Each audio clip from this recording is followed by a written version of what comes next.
What is up, ladies and gentlemen, boys and girls? This is Jeff Benjamin with iDownloadBlog. This is Aria, a new jailbreak tweak, and as you can see, it adds a grid-based view to your albums and to your artist view. But that's not all. It also allows you to have an alterated now playing interface. So the now playing interface is now darker, and it reflects the album artwork in the background. So that is a really cool feature, and it's actually probably my favorite feature of this whole jailbreak tweak, because every album that you play looks different. The now playing interface looks completely different based on that album artwork, as you can see as I've gone through each of these different albums here. So you can see this one's going to be a little pink, a little green, and it just changes based on the album artwork, and of course it's dark tinted, etc. Let's try automatic here. Time will tell. And you can see it's a little blue in the background. So I just like the look of that. But that's not where this jailbreak tweak stops working. There are other little features that you can do, that you can alterate, courtesy of Aria. So let's go into the preferences here, and you see it right here, Aria. Let's open that up. Of course, at the top, you have the kill switch. The music tab allows you to change one little setting here. Well, actually two settings, the tint color and then the shuffle play after last track option. The tint color allows you to change the tint found in the buttons on the interface. So I'm going to change the tint to Vivid Tangerine. Normally that's like pink, and you can see at the very top the default color pink, but once you change it, you see the custom color in there. It's a hexadecimal value, and then you open it up and you see right here where it says albums or now playing at the top.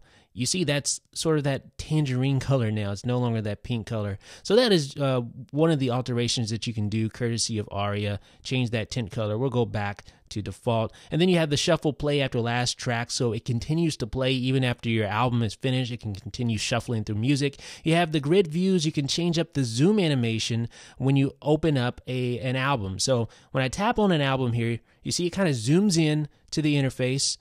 And if I turn that off, it'll just automatically switch over to the interface. It's a subtle change, but you no longer get that zoom animation when you turn that option off in grid views. So let's go to the artist view here.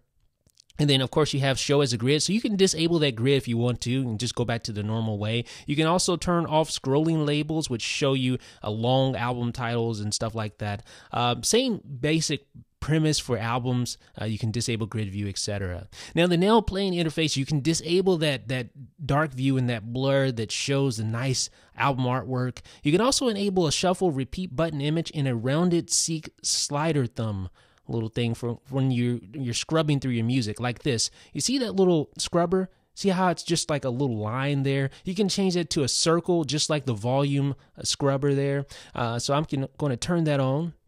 And I'm also going to turn on the shuffle and repeat button image, which gives you shuffle and repeat button images. So you see right here, there is the circle for the scrubber. And now let me go ahead and queue up a song. Another feature, you just tap and hold on an album or a song. So I'm going to tap and hold on an album here, and then you can add it to the play now, play next, or play last queue. So I'm going to select play next, and that's going to play that as the next song.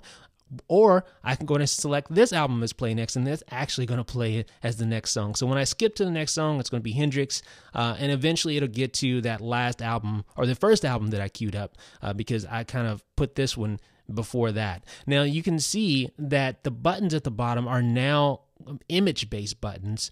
They no longer are just the text, but they're image-based buttons, courtesy of the option that we found under the now playing section to add image-based buttons. The last option is queue. You can resume your now playing queue if you want to do that, so you can continue playing your music that you built with your queue.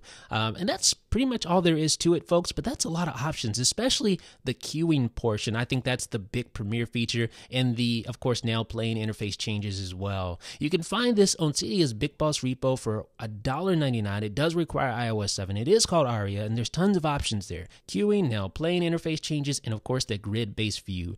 Let me know what you guys think about Aria in the comment section below. This is Jeff with iDownloadBlog.